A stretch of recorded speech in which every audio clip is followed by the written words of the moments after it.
I hope you're seeing on the screen. It should say AECT. Good, glad, so glad. Welcome everybody. I'm Sylvia Rogers and I'm the incoming president. Got a light problem. Incoming president for the Cultural Learning and Technology Division. And I'm extremely pleased to welcome you to the AECT CLT McJulien Lecture. And so the McJulien Award is this is the McJulien Best Paper Award, and it is given to a proposal that is a high quality proposal. So the way it works is the conference planner, who was I this year, the conference planner is the president-elect. I selected several proposals that I thought were appropriate to our division and were high quality proposals, and they were turned over to a committee that looked at those proposals and then selected the one they thought was the best. And so we're very proud that this year we have a great session lined up for you. And just a little bit of word about the McJulien Award. This is in honor of Dr. Wes McJulien. He was a past president of AECT. He was a member of the ECT Foundation, and he was also one of the founders of the Minorities in Media of affiliate, which then turned into the Cultural Learning and Technology Division. We have another award, the McJulien Graduate Student Award. So that's another McJulien Award. So we're very, very happy to be able to give out this. So with no further ado, there we go. The presentation that we have today is Social Justice Education in the U.S. Rural South, Research and Practice. And the presenters are Catherine Wilson, doctoral candidate from the University of Georgia, TJ Kocha from the University of Georgia, and Christopher Lawton, who is the Director of Experiential Learning from Putnam County. And so I'm going to go ahead and stop sharing. Sorry, give me 1 second. And turn it over to our wonderful presenters. Thank you. Well, thank you so much, Dr. Rogers. I can speak for all of us and say that we are very excited to be here today to be talking about this work, but also very honored to have been chosen for this award.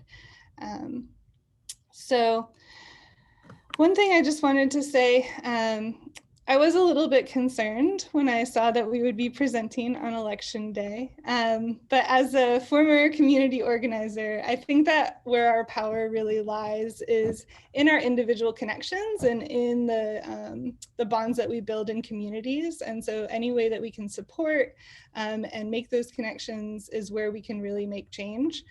So whatever happens today or later this month, as it might be, I just hope that we can kind of take the conversations that we're having here over the course of the week and kind of have that serve as our inspiration to keep working and keep moving forward and making a difference where we can.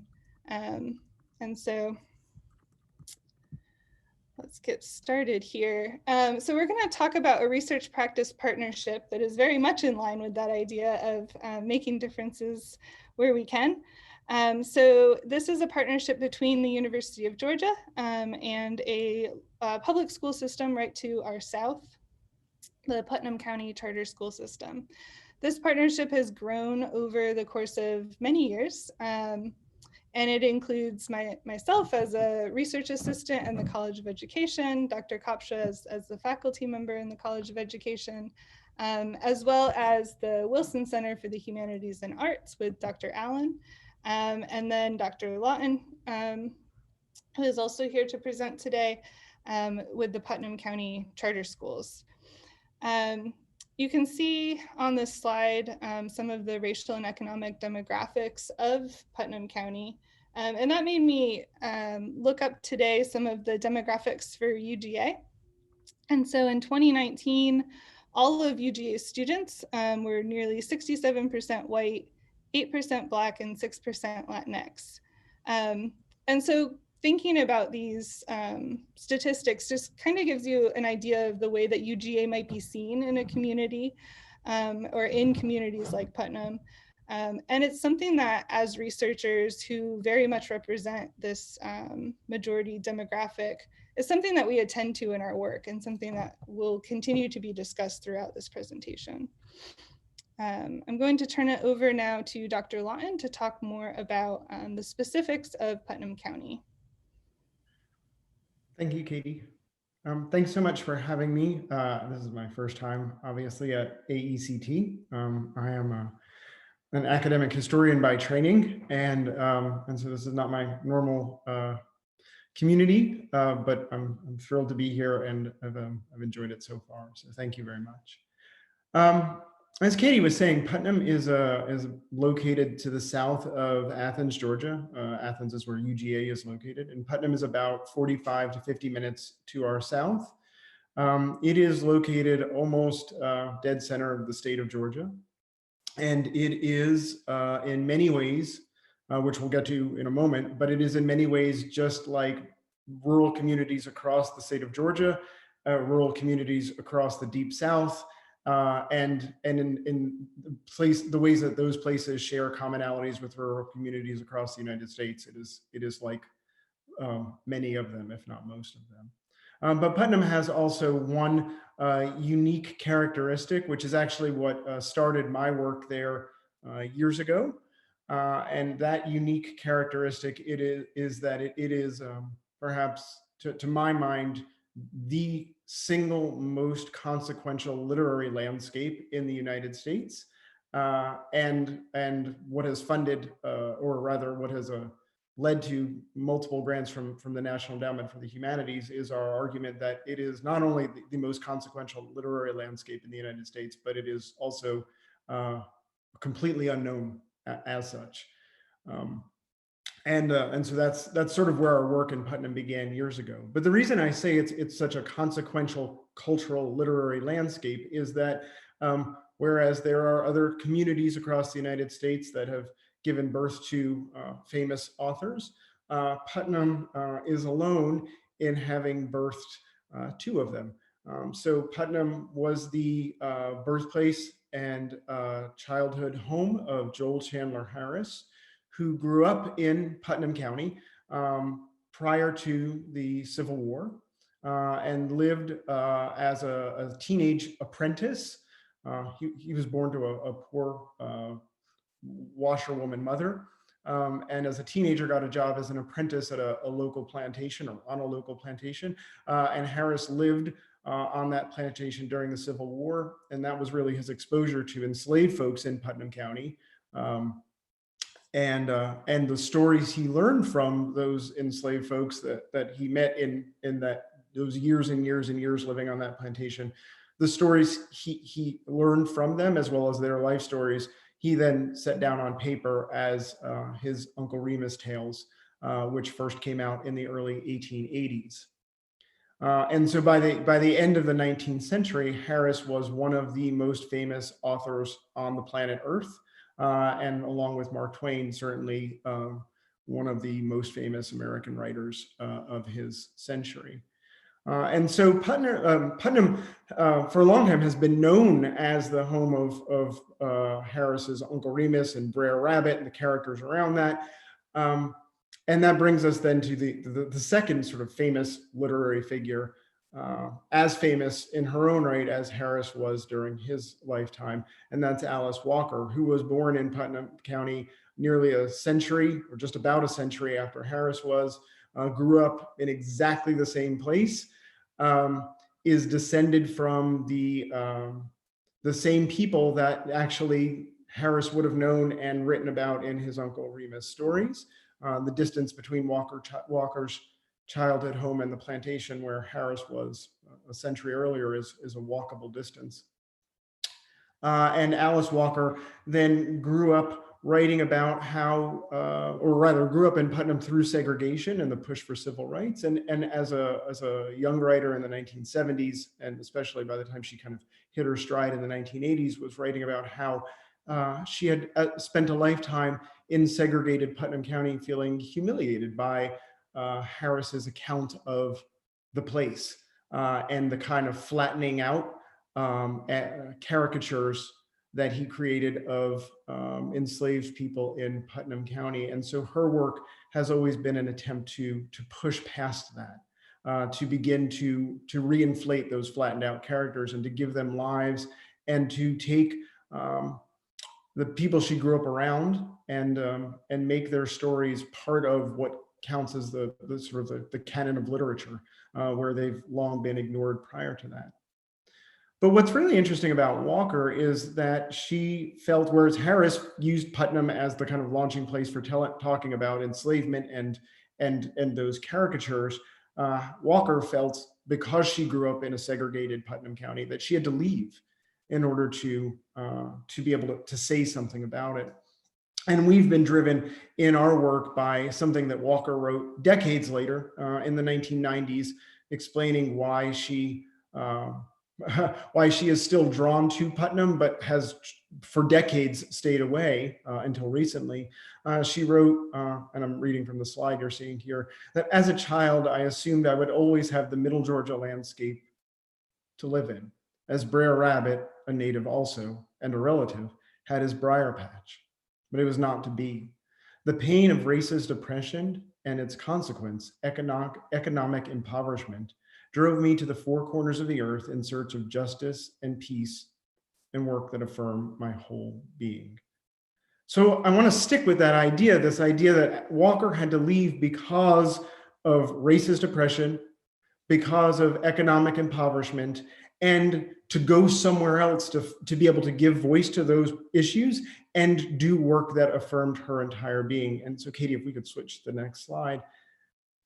That brings us to Putnam today and how our work really began.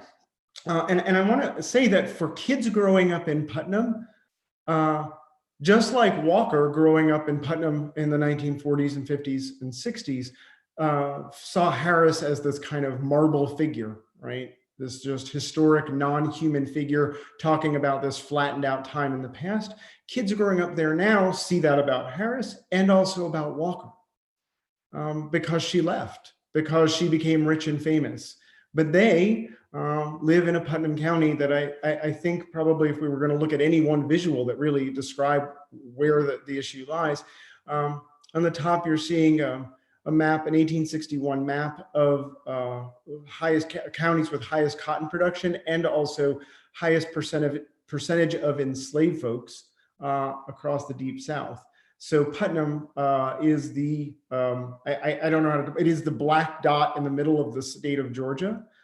So of the more than 150 counties in the state of Georgia, Putnam was in the top 4 for percentage of enslaved folks in 1861. And if you look at the bottom map, which is from the brilliant Opportunity Atlas, which you can search online, and I highly recommend it. Opportunity Atlas is drawn out of decades of data collected by the federal government and tax records.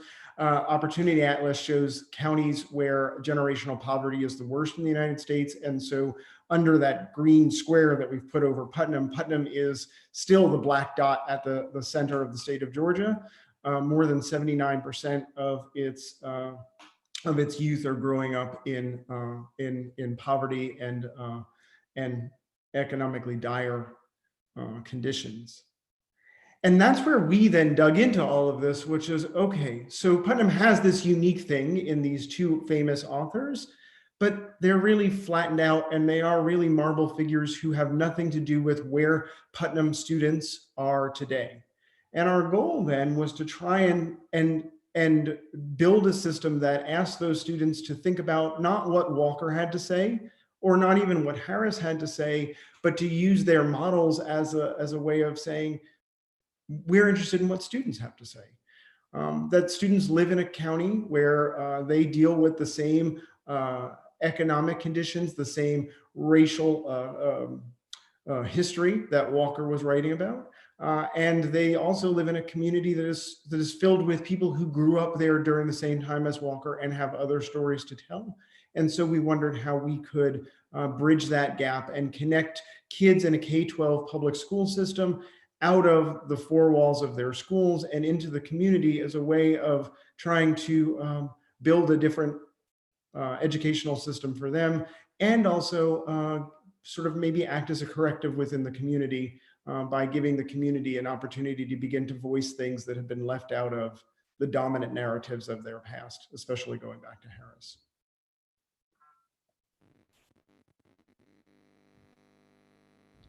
Now, Dr. Kopsha is going to talk us through some of the project activities and the growth of the partnership.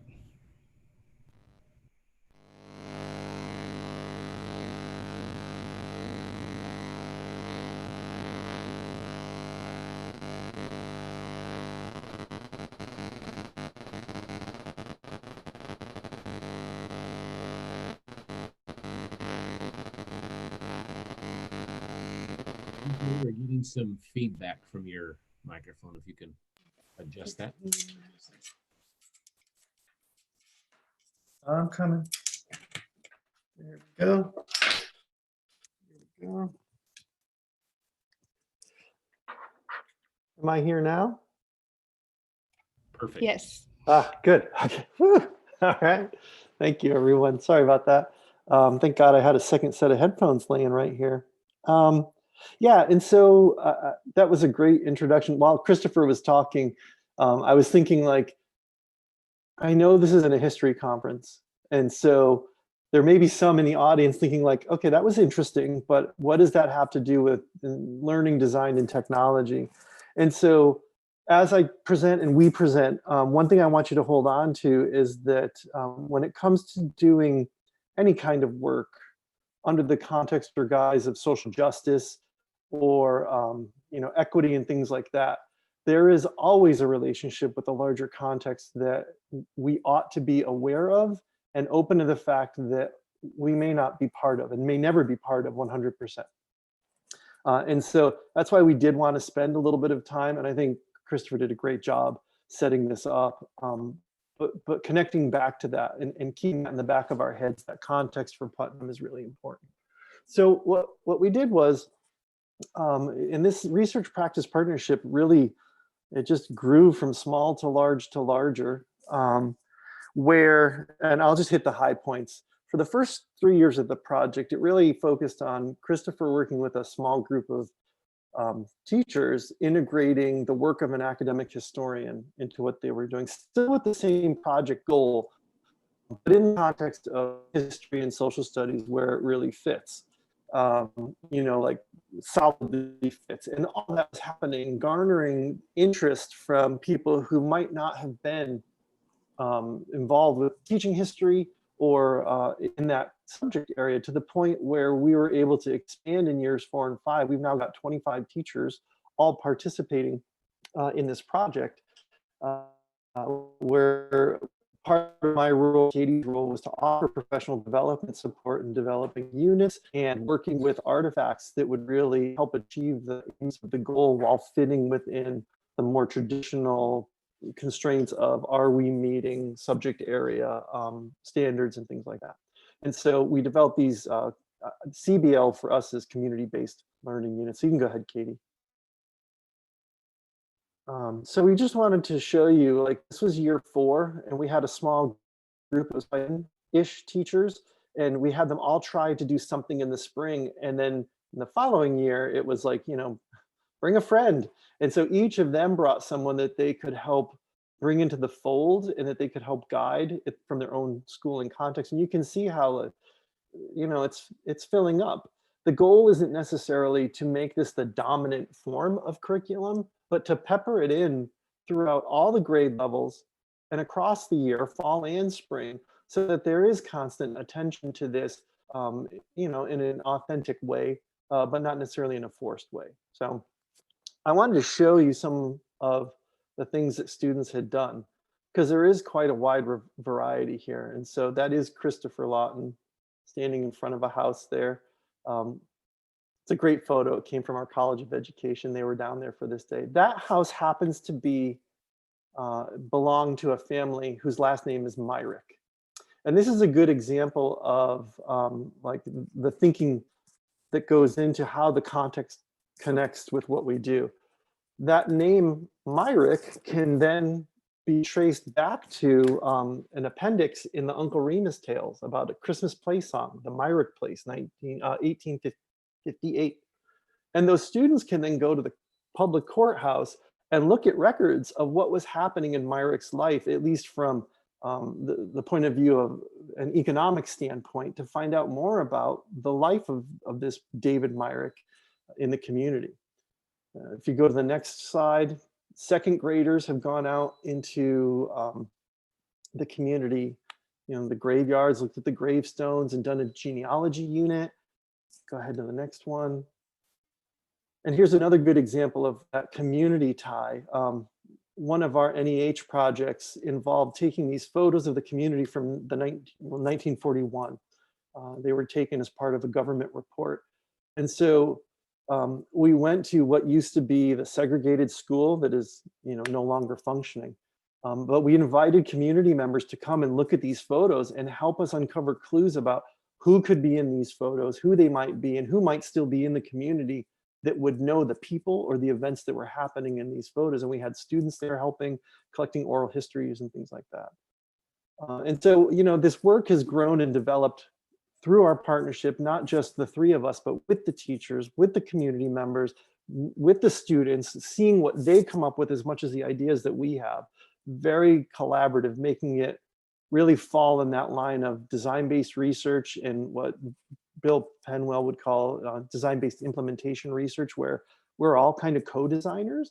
And that has led us to sort of reflect back at this point and identify the components of what's the model, the underlying model. And we purposely are calling it emergent because it changes as we change and the people within this context change. And we want to reflect that responsiveness. So yeah, I'll just keep going. I'm on a roll here. And so the three primary theoretical components, one is the doing of history, and that comes in large part from the academic historian side of things. There's this activity of juxtaposing narratives, and that's again why we had Christopher really pull out that history of Putnam a little bit, because that history of Putnam, it leads to dominant narratives that are controlled by certain people in the community. And then you've got students who are experiencing the community in very different ways than that dominant narrative. And so part of our goal was to, tactfully and appropriately bring those two narratives to the forefront so they could be juxtaposed in a way that helps not only understand history and the history of the community, but some of the larger social tensions that have been at play about why those two narratives might be in tension with each other. And it's through the doing of history and the juxtaposing where you can also cultivate more of a critical conscious position, hopefully the students, but I think everybody involved throughout the whole project has developed more critical awareness. We have a critical position, but we're also conscious of what our position is in that larger group and that sort of thing. And that's rooted in the work of Paulo Freire. And it's the idea of pushing back on longstanding traditions and systems that may be perpetuating, injustices and inequalities. All right. So Katie is actually going to walk us through. We wanted to show you how that model would be embodied, not through a teacher lesson plan. We do have teacher lesson plans, but we actually wanted to show you students and what one group of students produced around the model. Yeah, so one of the first things that the students did was they actually engaged in photographs like this. These were the photographs that were on display a few slides earlier. And this is just a sampling of these photographs. We have many, many more that the students and teachers have engaged with throughout this project. So these are photographs from 1941. And so just like with the students or even with the teachers, I just like to take a minute and think about what we're looking at. What do you notice? What's familiar? What's not familiar in these photographs? And what questions do they raise for you about the people in the photographs as well as the photographs themselves? And so we kind of introduce this as a way to start the inquiry process, but obviously in a way that's rooted in this particular community's history. Now, the background of these photographs is critically important as well. So they were taken as part of a report, as TJ stated. This report was done by the Bureau of Agriculture, and it was focused on 6 different rural communities throughout the US. And so the purpose of the report across all the communities was to look at how social institutions and economic institutions were adapting to the end of plantation farming, the end of enslavement, and in Putnam in particular, how they were dealing with the decimation of the cotton industry due to an infestation of a boll weevil in the 1920s. Now, Harmony Community, as you saw on the slide before, was the community that was selected in Putnam to focus on. At the time, it had 20 white families and 50 Black families. And in the report, it is quoted as saying, "In truth, these 2 communities have little in common except the understanding that keeps them apart and their economic interdependence." So again, you're starting to see the way that these different narratives are playing out. And this adds more information for students. As this, yeah. You have 15 minutes. Oh boy. Okay.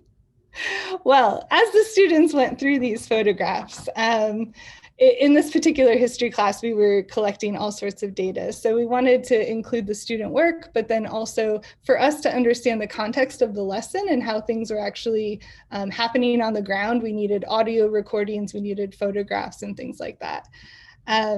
And so briefly, the doing of history occurred during this project as the students moved from the furthest on the left there is an actual page from the 1940 US Census. Students started looking at that because of a photograph of a church that they had found in the photographs from the 40s. They wanted to know what families might have attended this church, who was around at the time, just trying to build that picture out a little bit. And so they went into this 1940s census. They completed worksheets on this, kind of scaffolding the way that they were understanding how to read a primary source. They created family trees and then eventually their own narratives, which is at the end there, which summarizes what they were doing. And so that's the doing history part of it. But the juxtaposing narratives is really critical to this story as well. As you're looking at these photographs, the most obvious juxtaposition, of course, is past and present. But we're looking here at the way that past and present are kind of coexisting here on this slide in this moment, right? And so we're having students think about those interconnections between past and present in a different way, and really wrestling with narratives and their meanings. So students, of course, had the historical narratives that they had created, the short ones that you saw on the slide before, but also what they had been learning from their teacher and from Dr. Lawton as they continued to work together.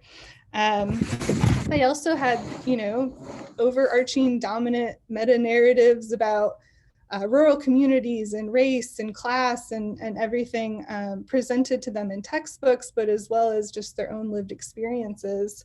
And then their lived experiences of hearing family stories. As we said, this is a community that has largely stayed in place. And so students asking questions of their families and sharing stories, and even hesitation around sharing stories becomes part of the story. And so having students working, comparing across and within these narratives to really get at the complexities of the town that they live in, and also how the past impacts the present. And this starts to get into ideas about what stories get told and why, and how stories are used. So we start thinking about the power inherent in stories, which also relates to who gets to leave the traces of the past that present day people get to interpret. And so that starts to get into critical consciousness, where we're thinking about beyond content towards structure. We're looking at how political and economic structures not only structures our lives and our opportunities and possibilities, but also how they structure meaning, how they structure narratives, and pushing back against that, which first we have to see it to push back against it. And so you can see from the quotes that we pulled from various students' reflections that students were pulling out concepts like fairness and justice and equity throughout the semester, and either very personally connecting to these and actually seeing how it impacts their own identity, as well as seeing how these past experiences and stories about the past influence people's emotions and beliefs and values in the present. And then ultimately all of that towards taking action, which is a critical part of critical consciousness. And I know I had to go through that kind of quickly, but really what we're trying to struggle with here is what's emerging out of this, which is really that not any one of these singular components is what we're looking at. We're looking at this intersection of these components. So the model that we're looking at isn't additive. It's not adding history to critical consciousness, to juxtaposing narratives. It's an interrelational, intersectional model. And so what's emerging from that center is what we're calling a critical dialectical historical practice.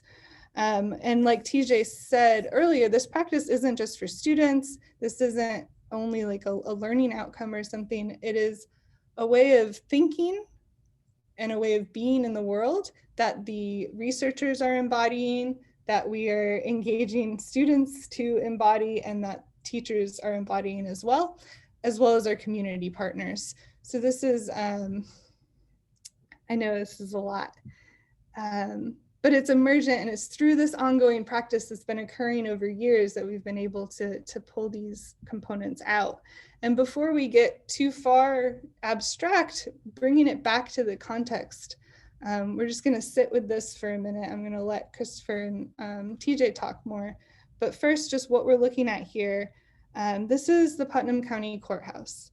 This is the Putnam County Courthouse as a site for Brer Rabbit, as a site for a celebration of love and happiness, and as a site for the selling of a young child to pay off a debt. And it's all of these things at once. And this is that intersectionality that we're talking about. Right. Yeah. And it's about, that's where it all comes together, right? All those narratives exist. All those narratives have a historical component, and all of those narratives, if you take the dominant narrative of Brer Rabbit defines this community and celebrates it, and that's what makes us great, and then you push back on that, it doesn't take long before you can push back critically and see there's also other components to this community, that there are parts of the community that want to forget. Yeah. And that the children or the students, they still live in the repercussions of those realities without it being brought to the surface or talked about. And I'm going to add too that this is not some magical group of students Right. that started, light years ahead of where any of their peers across the United States are. These are across the board. These were inclusion level kids who, in week one or month one, asked to reflect on these things, consistently said, like, I don't really have any feeling about any of this, right? Mm. And this process then, just like peeling back the layers of an onion, like without us asking them to do it, they did it on their own. They realized they did have a lot to say about it. They did feel a lot about it, but it was this process of investigating their own feelings through research into history and the past of their place that allowed them to tap into some realizations about poverty and race and where they live now and how they might impact that in the future. And we're just going to end with the students' own words about how they felt about this project. Hello. In my U.S. history class, we have focused in on the history of Putnam County. I'm not going to tell you about my class. I'm going to tell you about my experiences along the way. I lived in Putnam County all my life. I'm 18 years old, and I know more history than some of the older generations do within our community, and I believe that they should know about it. Some folks choose not to get into it because they don't want the information out there. They're too scared to talk about it because it's so painful. Or three, they just choose not to know it. I know that local history is a very scary topic to get into, but I believe that if we research it carefully enough and tell it truthfully, then nothing would be wrong. We have to speak the truth because nothing else is ever going to help us out with our research. It's not just history in Putnam, it happened everywhere. But if we can tell it here, other places might be able to follow into our footsteps and figuring out how to tell about what really happened. As a senior in the high school, I've had the opportunity to travel to North Carolina University and sit down in a seminar, and I had a conversation with a professor there. She was very excited about what we were doing. She told me that it's our responsibility to get the message back out into the community. More importantly, she told us that it's up to us to deliver the history back into the people's eyes. What she said really inspired me, and I choose to keep that with me every single day as I go further into this research. She helped me see that my education isn't just about what I can learn, but also embracing my responsibility to my hometown. I believe that telling about the past honestly without fear could bring our community closer together because it will open up our eyes to understand why Putnam is the way that it is. We could maybe finally figure out why we're so divided as a community. Understanding our deep history would help us to be more grateful. I'm not looking to blame any family in particular, nor am I excluding any family. But I believe having this topic brought up will open the doors to other families so they could get their side of the story out there because there's still a lot of history that we still don't know.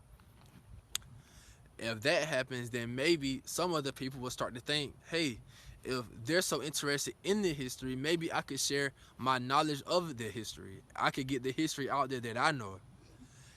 And that might eventually help us all. Thank you.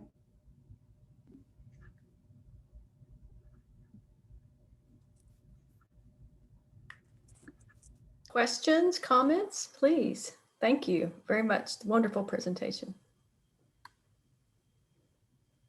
I have a quick question. Could you tell any short stories of students, teachers in the school who were kind of reluctant to get involved and, just how that went sometimes, bringing in some new ideas, like we're doing fine, thank you very much. But the fact that it looks like you've gone from second grade all the way up, that's pretty remarkable. So any quick stories about getting others to come on board or not? I know that teachers have talked amongst themselves once they've gotten interested and excited about the project, and they've actually recruited people in, but Christopher can probably talk a little more. Yeah, in very short form, but I'm happy to discuss this another time in more detail. But in very short form, we tried for years to seed, our experiential learning initiative. And we'd pull a few teachers in and they would kind of fall off. What the NEH over time, what the NEH grants have enabled us to do is to fund an ever larger number of teachers who hold together as a team around a central idea. And what that's done is actually then create this space where they come together working on something. There are always going to be, or at least there always have been, teachers who do exactly what you said. He said, well, I've been doing this way for 25 years and I don't want to change it now. So that's nice, but that's not what I do. But this work has created a kind of critical mass where this team keeps growing. So as we go into next academic year, there'll be over 35 teachers in the school system doing it. And that then teachers who want to keep doing what they've been doing in their box for 20 plus years can keep doing it. But other teachers who might have been wondering how to step a toe into this water then see that as an opportunity to join an opportunity to grow and do that. So it's been a long process, but I would say that the NEH funding, and which has allowed us to not only pay the teachers, but also to partner with College of Ed and bring in Katie and TJ, has allowed us to do that in a way that holds it all together. And that has brought folks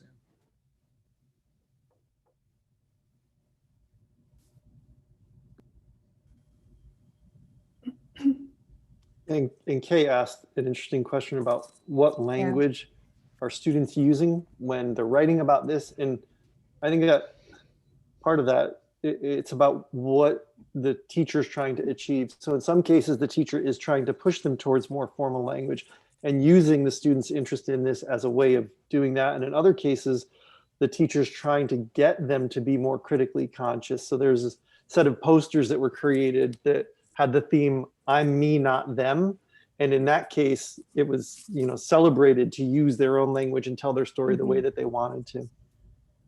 Yeah, and actually that opens up into like using a multimodal analysis to look at the products, because that incorporates multilingual aspects as well, and not just thinking different languages, but different, variations of language and how that constructs meaning differently also.